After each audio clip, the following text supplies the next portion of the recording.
Birmingham has a legacy of Black entrepreneurship that people don't even realize was nationally significant.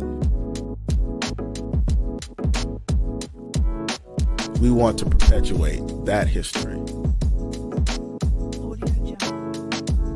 Entrepreneurship gave Black folks the freedom to live, move, and be. 4th Avenue was a place Black folks could just be. We contributed to the growth of Birmingham. But now that Birmingham is on a new path, we have to ask, who gets to be Birmingham?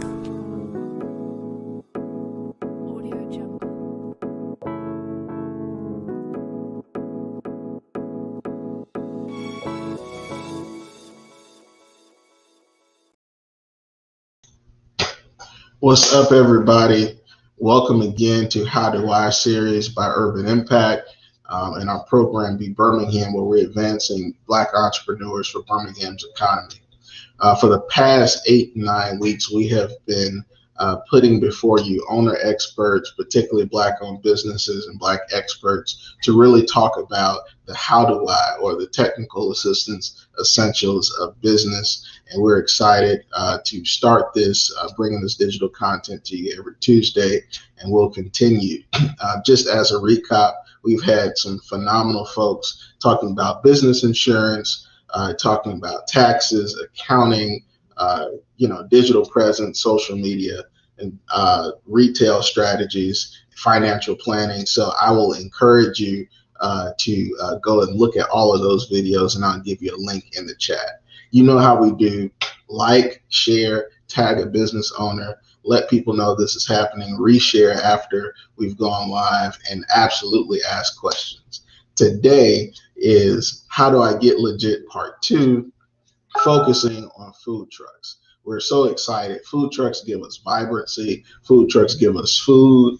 And we're super excited to have some special guests with us today, some true experts and true people that can help you as a food truck owner, a mobile food owner, and just a business owner get through the process and things of that nature. So we're excited, and I want to introduce first up my good friend and Birmingham native, Ariel Smith. What's up, Ariel? Hey, Elijah, good to see you, man. How you doing? Good.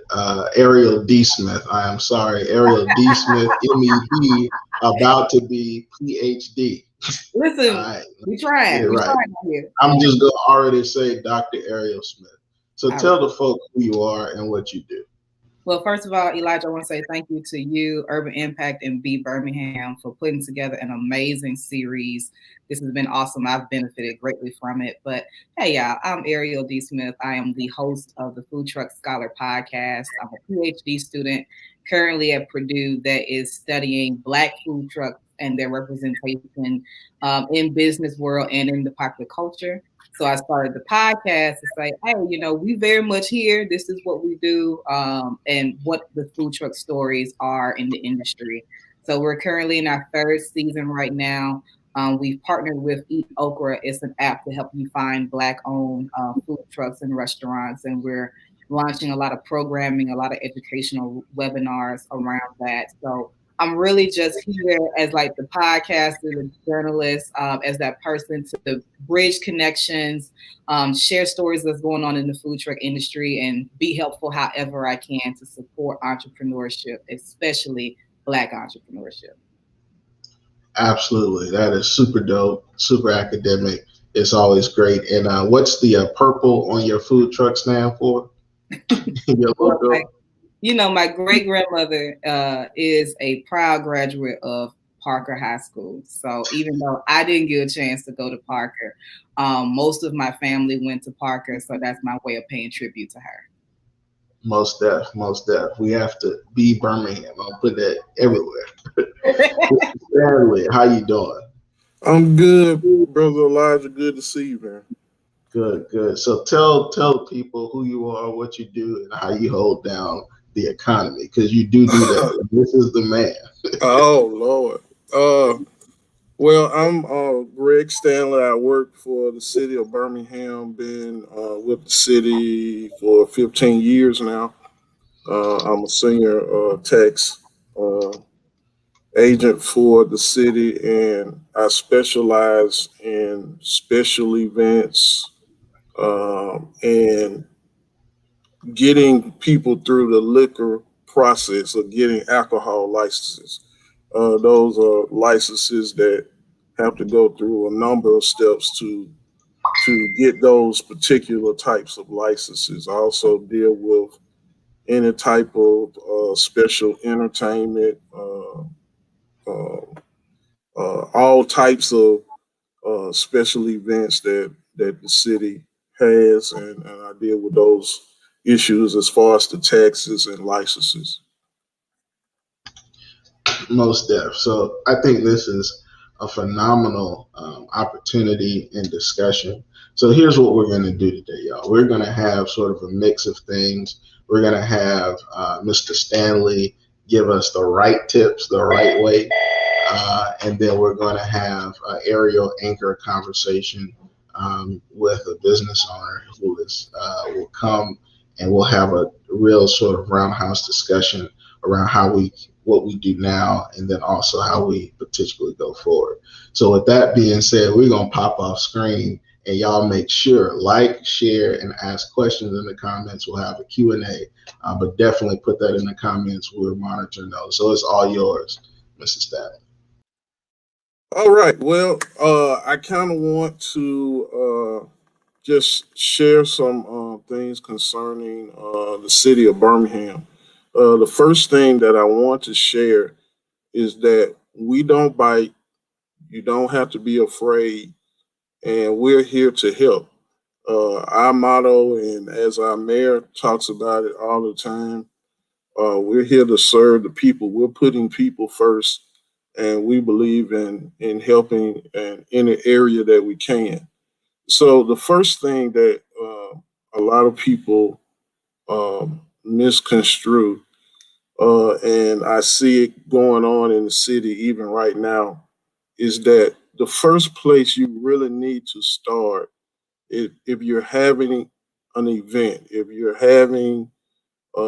need some information concerning having events in the city of Birmingham, is to go to our website. He has it on the screen now, birminghamal.gov.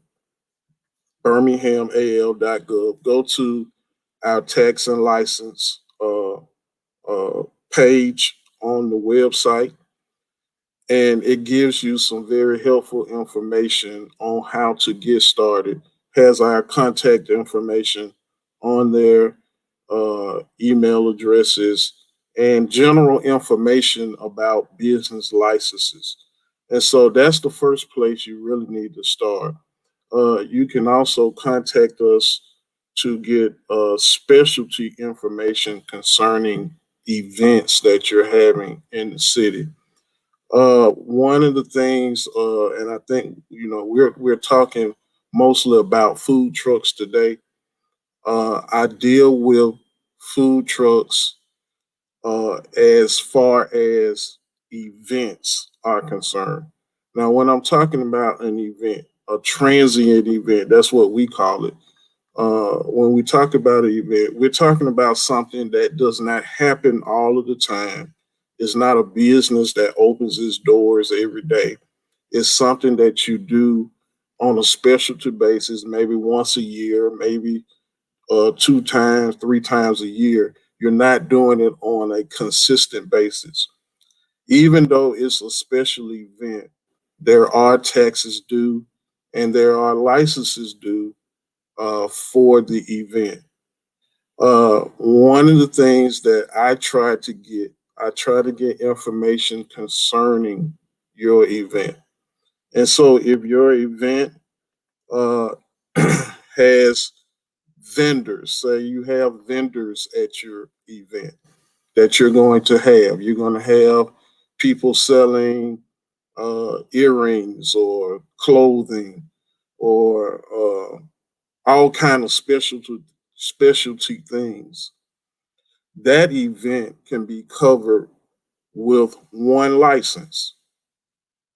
The event sponsor would cover that event with that license, and then that would cover all of the vendors that are at the event. Uh, Now, if you are selling food, that's something totally separate. So that's where the food trucks come in at. Because if you're selling food, then you have to get a waiver from the health department. If you're a food truck, you should already be licensed with the city with an annual license that's paid once a year. But if you don't have a license with the city, you can get a temporary special event license that would cover you for the event that you are participating in. And that's where I would come in involved with a food truck. And we have many food trucks that maybe they don't operate in Birmingham on a consistent basis, and they're only coming for the event. Well, in that case, you still need a license to operate within the city limits of Birmingham.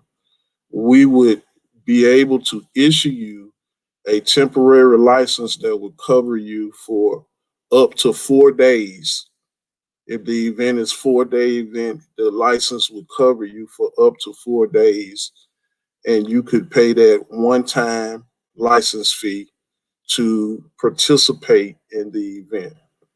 Uh, when people have events, when we have event sponsors, we have people that will come in.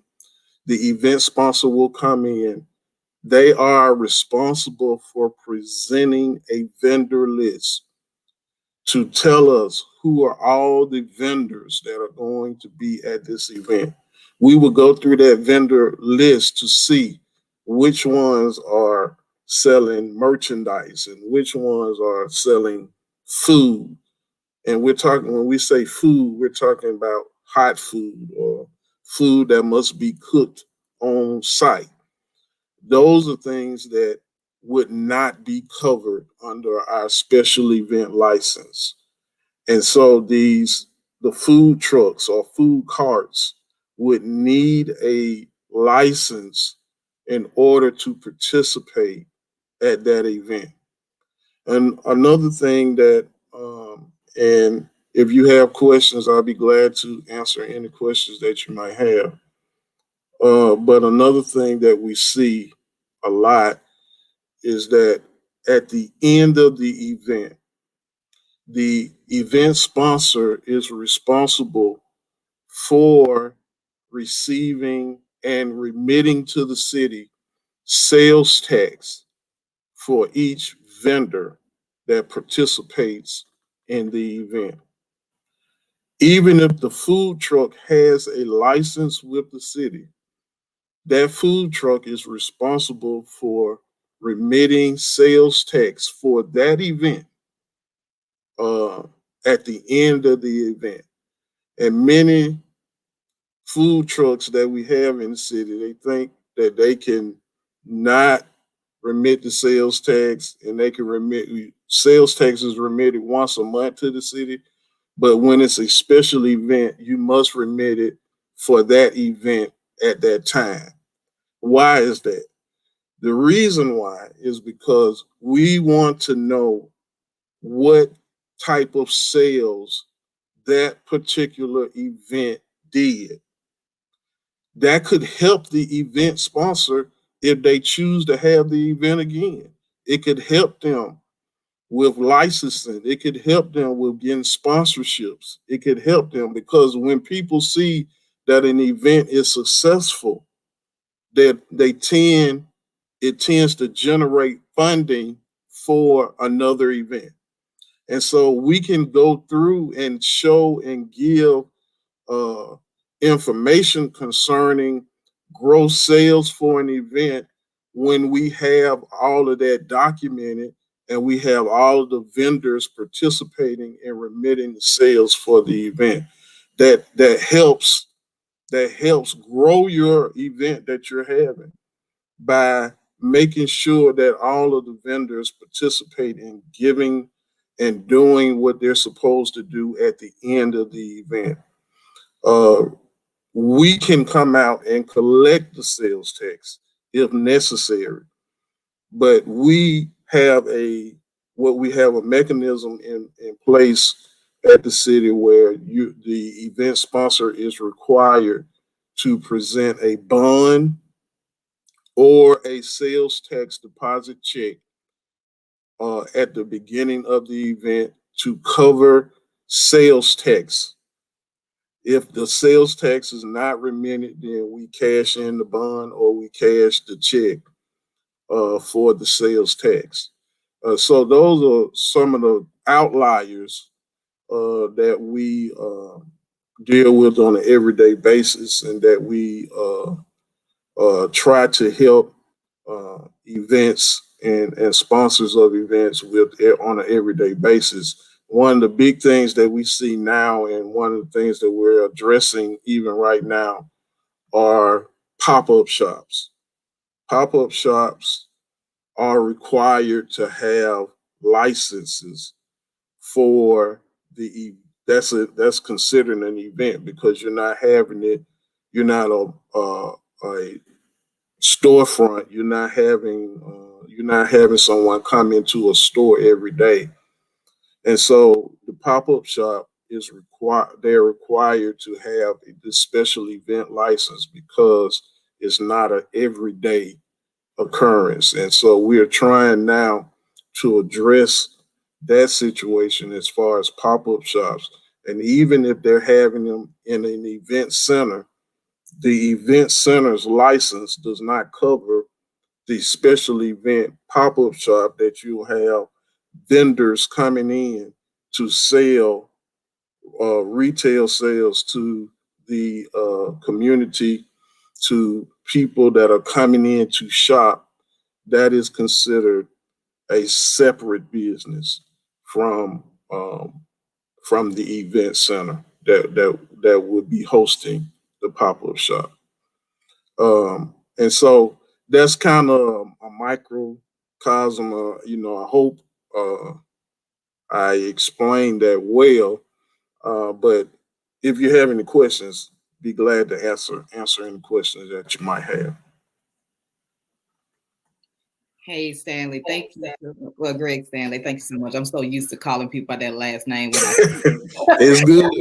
That's the more than me. We go by our last name sometimes.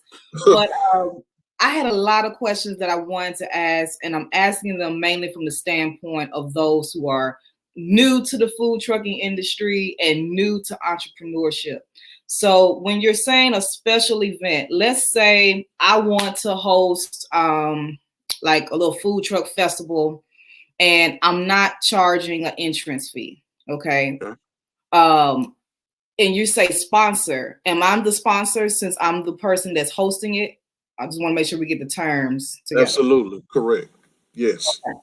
And so as the sponsor, the person that's organizing this food truck festival, you said I have to remit the sales tax. Now I have a question about the sales tax, and you said one way I could do it is through a bond, and then another way I could do it was through what was it, like a sales tax check? Can you walk me through that part one more time?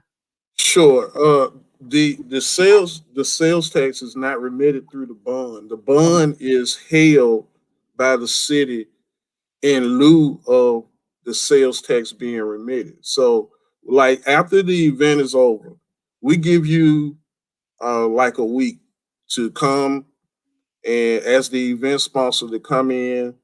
There are some envelopes that are given to the event sponsor before the event is even taking place, that they're supposed to pass out to each vendor. The vendors then at the end, after the event is over, they tally up all of their sales. They remit to the city. One of the big misnomers is that it's 10% that's remitted to the city.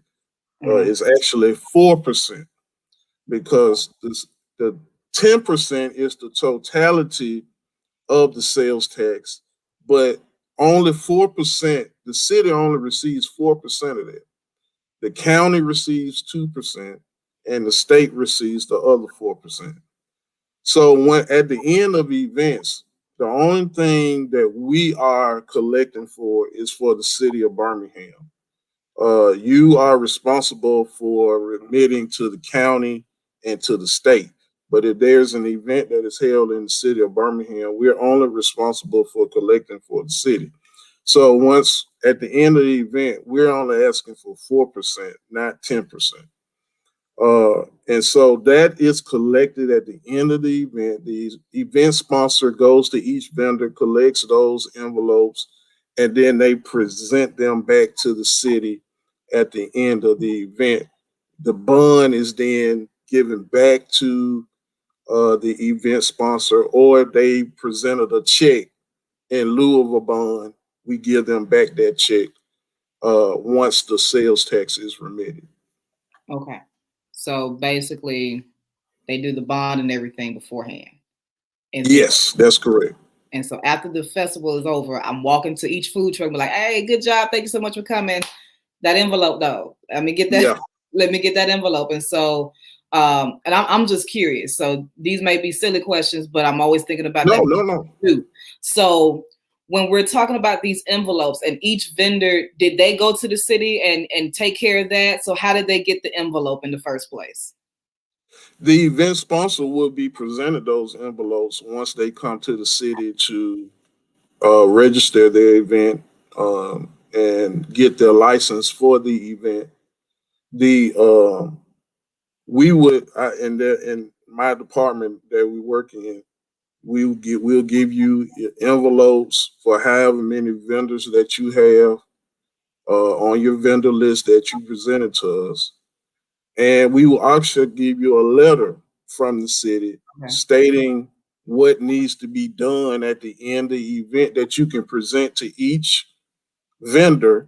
So they'll have that understanding that at the end of this event, whatever my sales were, I need to remit 4% of this back to the city for the sales tax. Okay. So that is already clarified before the event is even started. Okay. And as you said earlier, that there is a misnomer that people say 10%, the 4% goes to the city of Birmingham. The other 6% is, divided and allocated amongst the government and the county. That's correct. Amongst the state and the state, county, and the city. And so the state of Alabama is only maybe 4 states in the United States that are self-administering states.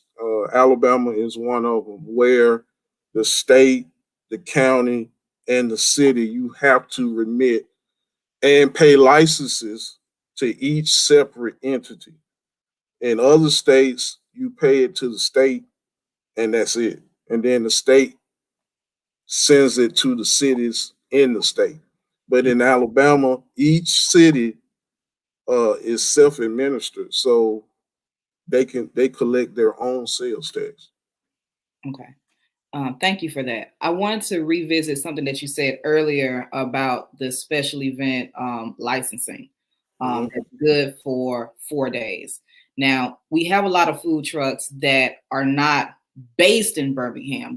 Or in Jefferson County, for that matter. They may be in St. Clair County, Shelby County, Walker County, whatever. And yet they may come to Birmingham maybe once or twice each week. So what would be the process for them if their home base is not Jefferson County, it's not Birmingham, but they're coming here on a weekly basis? Then they need to get an annual business license with the city. They need to start the process.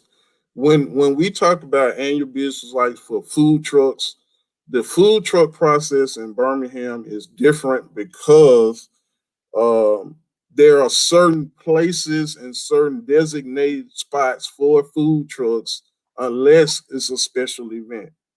And so that starts in our traffic engineering department. They have to present a site plan. They have to present where they come and see their food truck at. Those things have to be presented to planning and engineering, and it goes through zoning for approval, and then it actually goes to the city council for total approval before they can actually get a license with the city. So that's a different process than just a special event license. The special event license for food trucks was created originally for the Magic City Classic. And the reason why is because we had so many food trucks that were coming to the Magic City Classic, and we didn't have a specific license for it.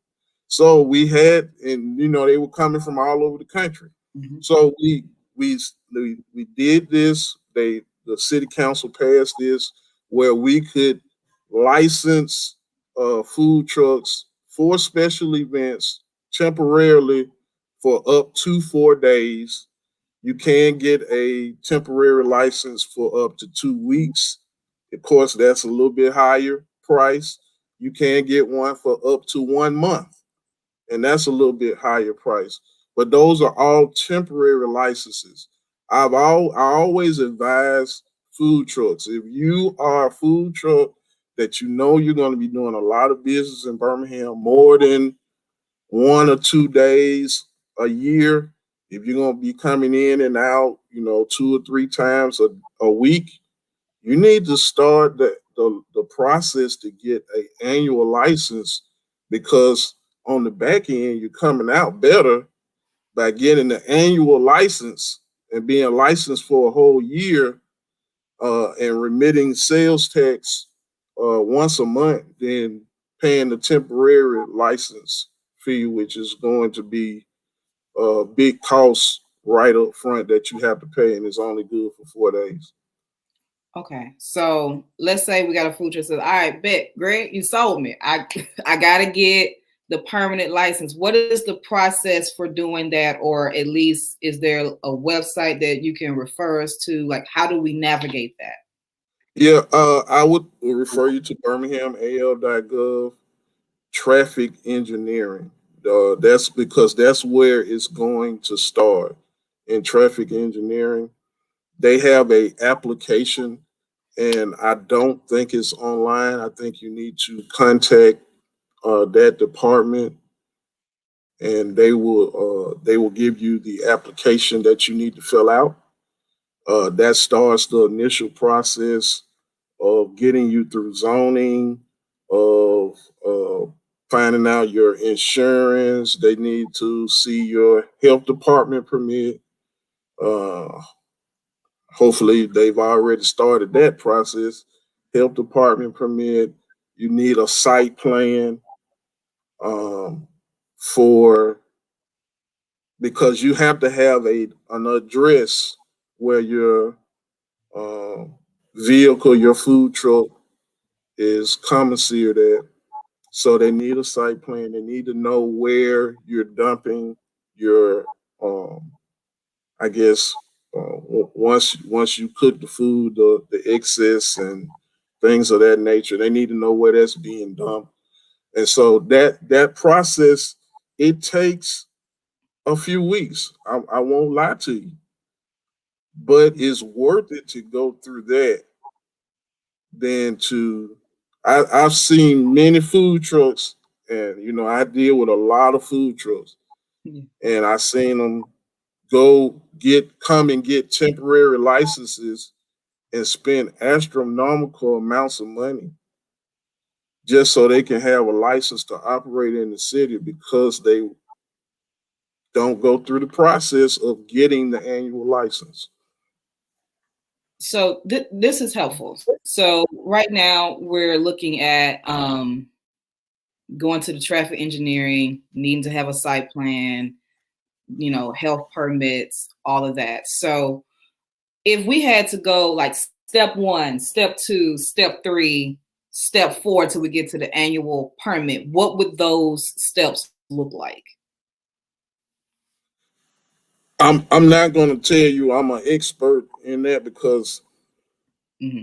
first of all, it's a different department. I do work closely with them. Mm-hmm. I will say that we have an excellent gentleman that heads that up, Mr. Antonio Stewart, that I would encourage anyone to get in contact with him in our traffic engineering department. Okay. He goes as quickly as he can, as long as you provide the information that he needs. And so, getting from step 1 to step 2 is based solely on if you have the information that is required. And a lot of times people don't have that information. As far as going ahead, going through the health department, getting that taken care of, making sure your insurances are taken care of. Go ahead and get your site plan together. Those things will get you through the process rapidly if you do those things. All right. And just one more question. I want to say just thank you so much for answering all of these. I think we might have some in the comments. I haven't seen them pop up just yet. I don't want to miss any of them in case we do. But you say your site plan, just one more time for the people, lay out what you're talking about when you say site plan. The site plan is generally what they're looking for. The food truck. Where do you park that food truck? Where is it stationary? What's the address? They want to know the layout of that particular address. It doesn't have to be an architect.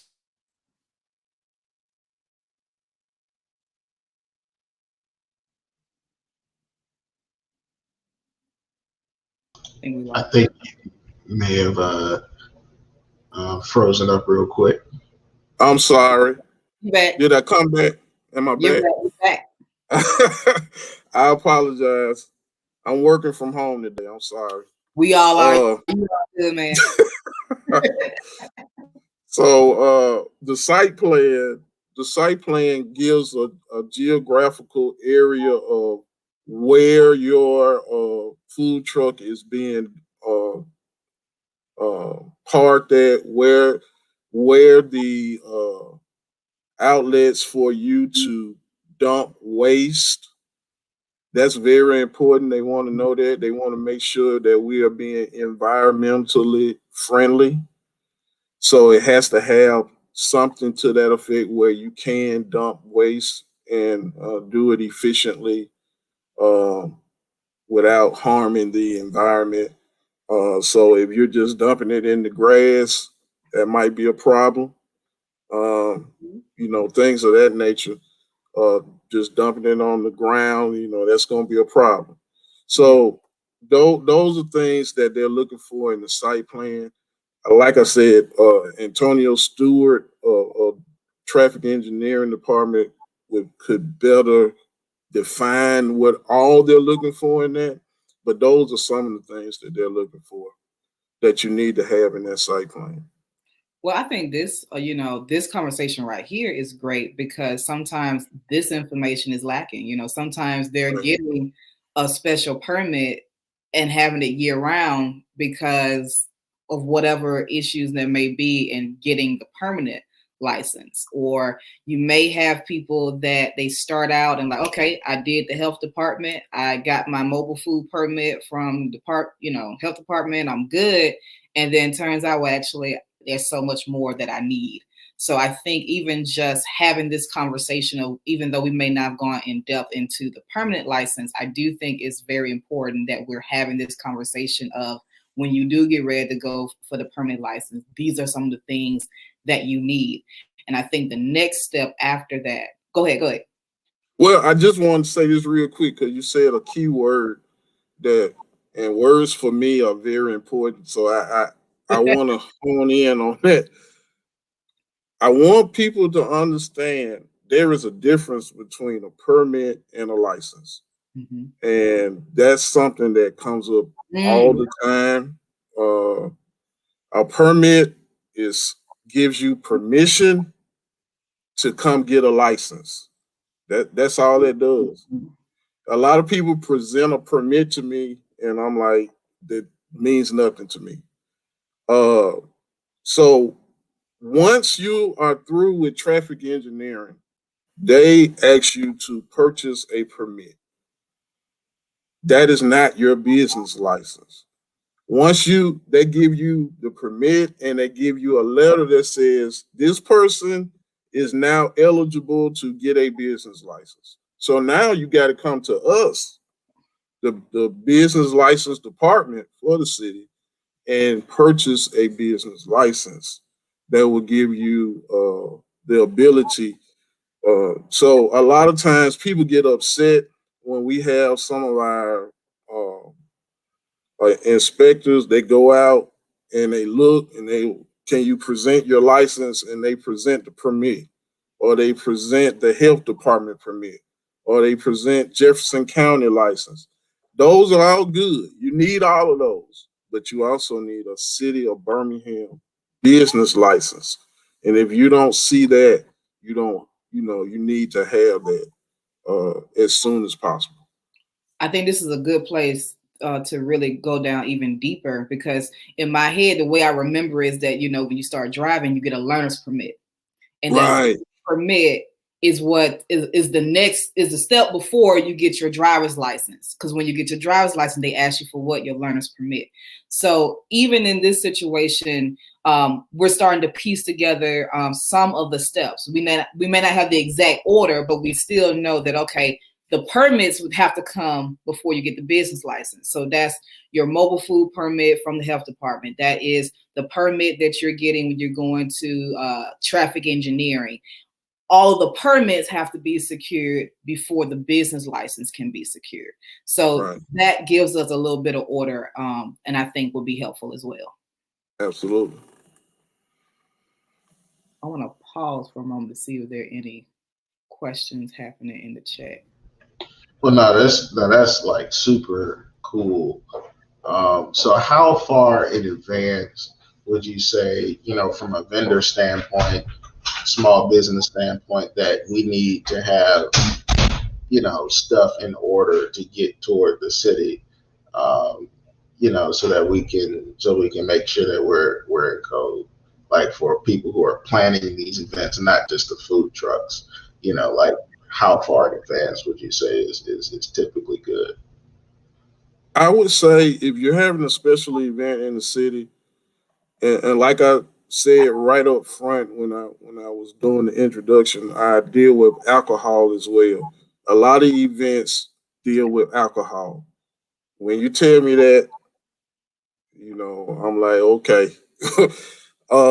If you got alcohol at your event, you can have alcohol at your special event, but you got to go through a process. A lot of people don't understand alcohol in the city of Birmingham, in the state of Alabama, is a controlled license. And when you say controlled license, it means that it has to be approved by a board or an agency. And so for the city of Birmingham, for a special event, you have an alcohol there, you got to be approved by the city council. Okay. And then you got to get what we call a resolution. A resolution says that the city council has approved this event to sell alcohol or give alcohol away or whatever they're going to do at this location in the city of Birmingham. That means nothing until you present that resolution to the ABC board. The ABC board is the state governing body for alcohol, and we go by their guidelines. So when you are having an event, I tell people that if you have alcohol involved, you need to be contacting me at least a month and a half before that event is going to be had, because it's going to take me 2 to 3 weeks to get you through city council and approve and get you a resolution. And then you got to have time to go to the ABC board to be approved by them to have alcohol at your event. And not going through that process can cause disruptions that you don't want to have at your event because you didn't go through the proper steps. Now, if you don't have alcohol at the event, you're having an event, if you can contact me within 2 weeks of that event, that's plenty of time to go through. I've even done them within a couple of days, and got it done. Elijah knows that we can get it done, but we try to give some leeway. You give us 2 weeks, we'll make sure that your event is a success. Hey. All right. Hey guys. Hello. Come on, earring. What's up, guys? Yeah, I'm all in the middle of Atlanta. I had to move away from that generator because I was not gonna be able to hear y'all. That's what's up. So first of all, we love the hustle. Happy belated birthday to you. Thanks. I love bringing the events to the district. So I think this is a great place to have a really good conversation. We have Simone, ATL, Whitney, Simone. I'll let you introduce yourself to the folks, and we'll let Ariel anchor the last part of our discussion that will come on at the end. Gotcha. All right. Hey guys, I am Simone, owner of Simone's Kitchen ATL. We're primarily based out of Jefferson County, in Birmingham, Alabama, but we do travel from time to time over to Georgia and surrounding cities, so forth. Yeah, we're primarily a catering company and a food truck, and yeah, that's it. So first of all, I'm so happy I get to talk to you. I had that seafood stuffed grilled cheese a couple of weeks ago, so thank you for getting me right. Thank you. So the first question I got to ask, I have been following since you launched last year on Juneteenth. So my question first would be, what made you get into the catering and then the food truck business first? So honestly, it chose me. So basically, I hated corporate America. I'm not a good employee at all. So I've quit a bunch of jobs. I've got fired 1,000 times. So yeah, something had to give because clearly I need some money. I've always been good at cooking, but that's just because I'm a natural foodie doesn't mean I wanted to cook for the masses. So, as I cooked for just different people that would come to my house, family and all of that, they're like you really got something here. Like maybe you should do something.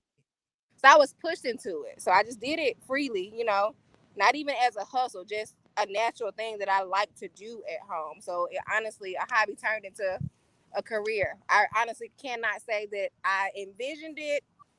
None of that. I just like to eat. You follow me. I go out, I eat all the time. It goes. And wine. So I just naturally do it. So to be able to do it full time now is a huge blessing. But it was not something that I planned. It just happened to work out. And you've been killing the game. Like you came in and you've just been doing some amazing work, and it's just beautiful to see you do what you do. Like not just with the food truck, but you really have created a whole movement, a whole scene in a lot of different ways, and it's just beautiful to witness, from all the events you're doing with the Black Excellence Festival that was on my brother's birthday to the food truck part. There's so much. But when you're going through the food truck process, that's a whole journey. And so can you walk me through what was it like having to get your permits and then getting your licensing? What was that journey? Was it clear cut? Were there some things you wish you had known along the way? Can you walk me through that? Okay, so everything is different. It's all, of course, county and state specific, county, state, and city. So it's a bunch of paperwork. So like I said, with Truck One, we're primarily based out of Jefferson County, but Birmingham is not our primary city. So Okay. for a truck like me that moves around, now there are some that are stationary. So say, for instance, you have a Travis that is primarily in Roebuck. That's right. where he has to focus. For me, my process is a bit more complex because I move so often. So I now need a Birmingham permit. I now need Homewood, Centerpoint. You know what I mean? I don't just have one set, right. jurisdiction. So it's a bit more complicated for trucks that move around as often as me. It's county specific when it comes to health permitting, but then the business license piece is based off of the cities that you're in. Yeah, that makes a lot of sense. So again, And so for Jefferson County, I'm covered, for all of those different cities that fall in Jefferson County. But when I move city to city, I'm not so much covered if I don't have those city licenses. And That that's makes a lot of sense. a bit complicated and frustrating if, again, the city doesn't have what they need in place for food trucks, because this is fairly new to the whole state of Alabama. Absolutely. Absolutely. And there's a lot of states that run that way. There's some states that, is covered. But can we go a little bit deeper into like the Jefferson County aspect? I know that since that you're based outside of Birmingham, what was your process in, getting licensed and ready to go so that you could operate in Birmingham? So my first step with that was, of course, making sure my fire and all that was good on the truck, and then health department. I didn't deal with the cities per se until after I was approved by the health department. Okay. So I would recommend all trucks do that first, because again, if you are not in compliance with them, it's not even going to matter if you got a business license or not. Okay. All right. So if you're not covered with whatever county you're in, it doesn't have to be specific to Jefferson, then you're not going to be able to legally operate. Got you. So health permit first, then you can take yourself over to the city. Right, because also the health permit is also the thing that takes the longest time. That's something you want to do. So if you have in your mind that your grand opening is on whatever day, it may not be if you have a month-long process with the health department. And so in Jefferson County's aspect, what did you have to do to get yourself ready for the health department? So health department, you put in a food review. I want to say, I think that I'm calling it right. It's a plan review or something. Plan review. That's the correct term. So that's an application that you can do online. They prorated depend on, it goes from, I want to say September to September. That's their calendar year for the permit, but they're prorated depending on where you fall on when you apply. Jefferson County does nothing beyond 30 days. So if I apply today, they will not reach out to me for another 30 days. Okay. So that's what I mean by start there, because again, that's a process that can hold you up. It's not something that you can go do within a week, 2 weeks. It doesn't matter. You cannot pay to get that process sped up. It is, they reach out to you from receiving the date they receive, and it may even be longer with the pandemic. But this was last June when I did it, kind of in the middle of the pandemic.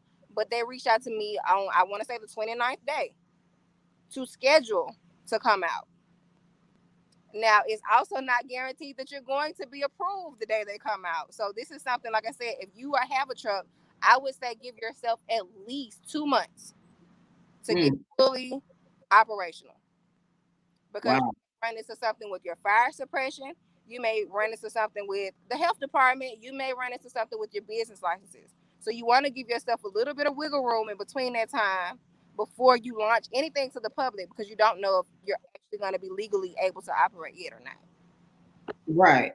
So the health department by itself, you may want to say about 6 to 8 weeks to be safe, because it's going to take minimum. Yeah.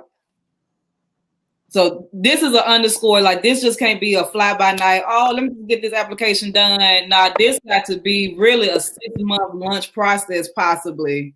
Absolutely. When you purchase your truck, I would say if you have the equipment already in it, I would say go ahead and put in that application. Because you're going to have weeks before they get to it. Gotcha. And then my final wrap-up question before I ask you, everybody know where you at. I would like to shout out your social. Is so you got your permit, you good. Now it's time for you to go to your license. What are some of the things that you need to have in hand, ready to go when you're applying for that business license? Once you're ready to figure out what cities you need a license for, you need your health department to permit in whatever county those cities are in. You need liability insurance. Most places require you to have at least $1 million in coverage. Now that sounds outrageous for most people. They're like, I can't afford that. Yes, you can. So liability insurance is not that much. You can pretty much get covered for about $400 a year. You're going to show that. Health department permit, that. You're also going to need to have a commissary. So that's important. So your business license, now the city that you're in may not require all of that, but when you start booking routes and all that, you need all of that. So business license purposes, they do check your health department permit, but I every city I've been in hasn't checked my insurance. Okay. have, but some don't. Also, some cities require a fire inspection. Some don't. So Okay. on the safer side, I would recommend you get all of that done anyway, because you don't know what cities need it and what cities don't. Okay. So quick recap. Make sure you check that with the department. Always good to have your business insurance. And if you don't know about that, they've done an amazing series episode on that. So make sure you check that out. Also, may do your fire inspection. And then once you have all of that, now you can prepare yourself to go and get the business license. And just real quick, you want to shout out your social, because you know I'm going to be hitting you up again. I'm in Birmingham because I got to get the Bayou fries next. Absolutely. Absolutely. I eat the salmon salad every day. So when you feeling healthy, but when you come to Birmingham, you don't be feeling healthy. No, I don't, because it's a struggle up here where I'm at. We ain't got no black-owned restaurants, no black-owned food trucks. I'm struggling. When you at home. But anyway, for those who don't know who I am, I'm Chef Simone of Simone's Kitchen ATL. Simone spelled Simone, primarily based out of Jefferson County in Birmingham, Alabama. But sometimes you can catch us in Atlanta. All the same on Instagram, Snapchat, Facebook. That's what it is. Well, girl, I appreciate you, and I look forward to hopefully interviewing you one day on this podcast. But I know you got to be on your grind. And the hardest hustler in Birmingham. This food truck it's her birthday weekend, and she's done like 10 events. Right. Listen, man, respect. Thank you. We'll let you get back to making your millions. Thank you so much. Thank you. All right, bye-bye. So this is what it's about. You know, we've got on the regulatory, the business side. I'm so glad to hear, insurance. I know I saw that smile on your face too, Mr. Stanley. That's a piece that, always trips all of us up, right? So, look, I want to give this space for you to have any closing thoughts before we wrap up. Well, I first I want to say this is great. We need more dialogue like this. I try to tell people we are not against you. We want business in the city of Birmingham. We want you to thrive. We want you to do it big, however much, but got to do it the right way. And we're here to assist you, to get you through the process. And, we try our best to assist in any way that we can to help the small business owner, the business owner to get through the process. But we're going to share that information with you. And I'm just, and Elijah knows this, we will help you in any way we can. But you can't be, offended because we're doing our job. We have a job to do. The city only operates because of sales taxes, because of taxes, because of business licenses. And so those are all necessary things that have to be done. And so we're here to make sure and ensure that you have a successful journey through the process, and we're going to help any way we can. Mr. Stanley, thank you so much. And the city has been extremely helpful. And Ariel, we're not trying to give either one of us any work, but I sense an infographic that could be made just for Birmingham from the food truck scholar at Urban Impact. So that will be the intern's job. Very good. Very good. I like that word.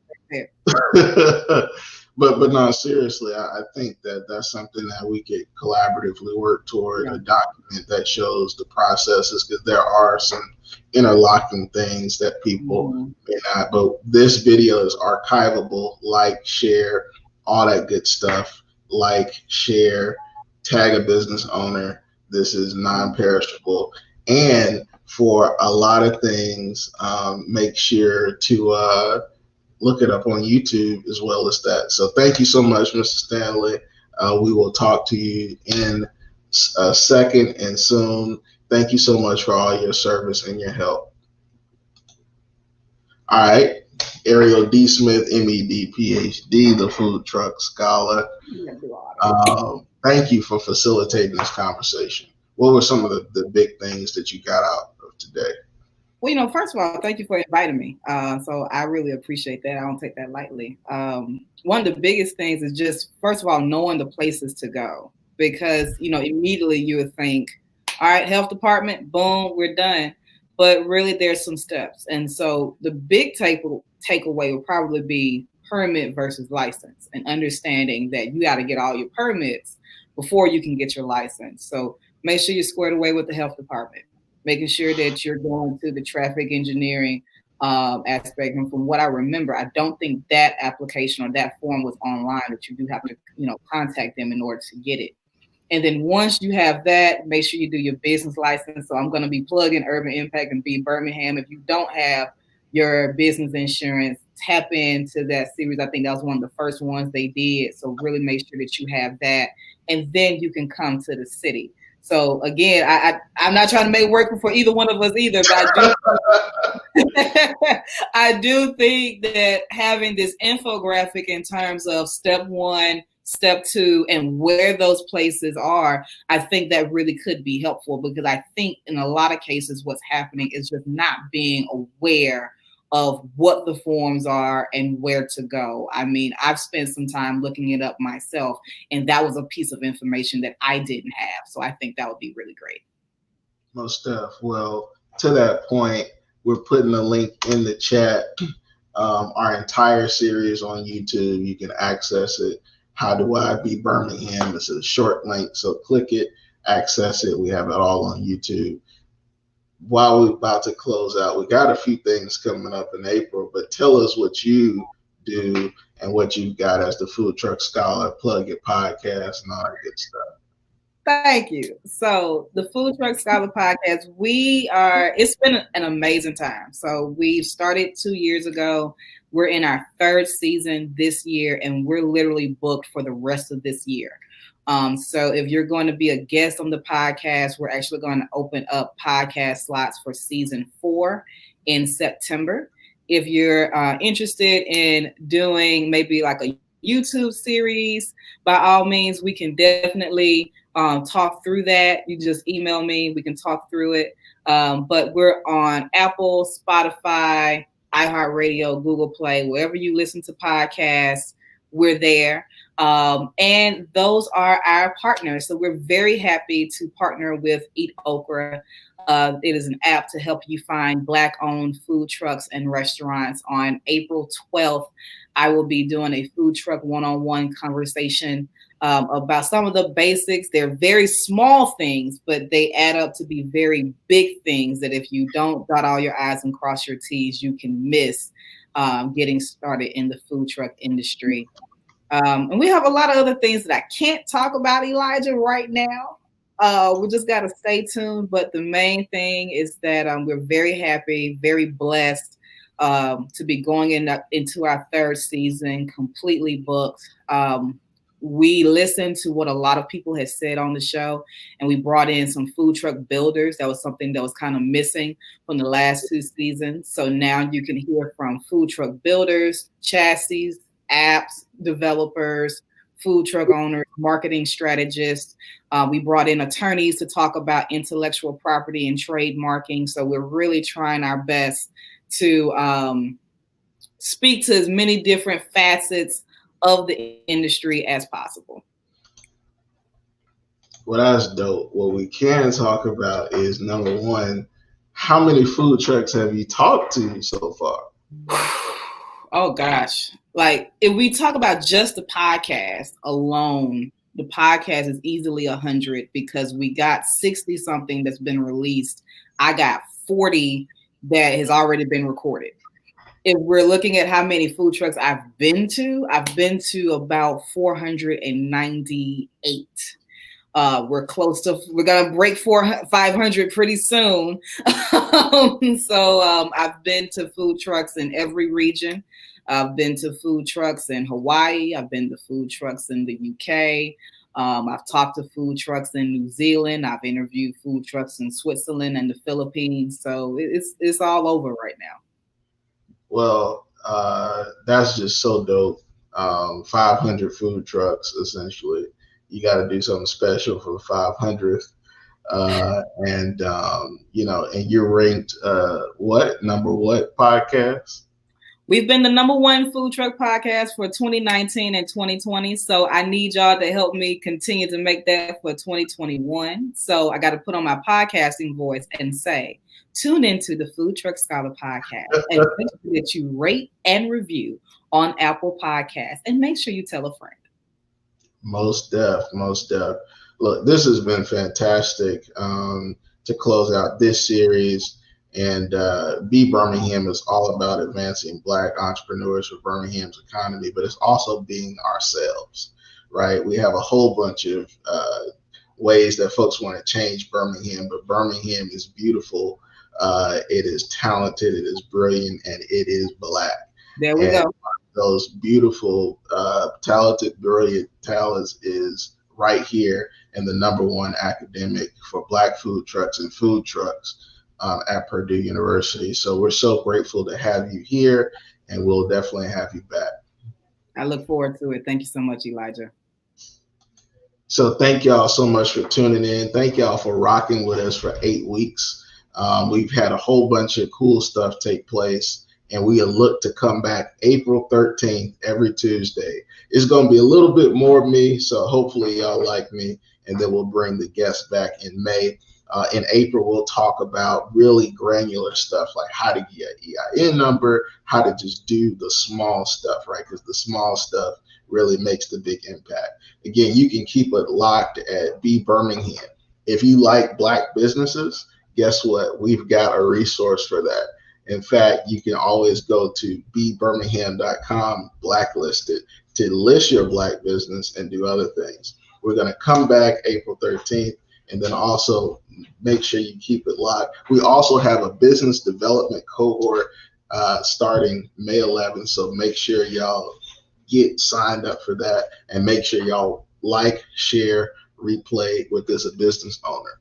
The final thing is April 19th, Grow with Google. We've been a Grow with Google partner for 2-3 years, and Carmen, who also is just a fantastic partner, will be leading a session, Get Your Business on Google Maps, and she is targeting food trucks. So make sure that y'all hit that registration link and do that.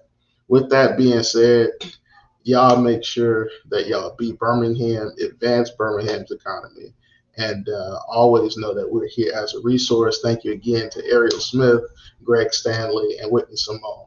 Thank y'all. And y'all have a great time with this outro video of Mr. Holloway talk about the Northwest Play.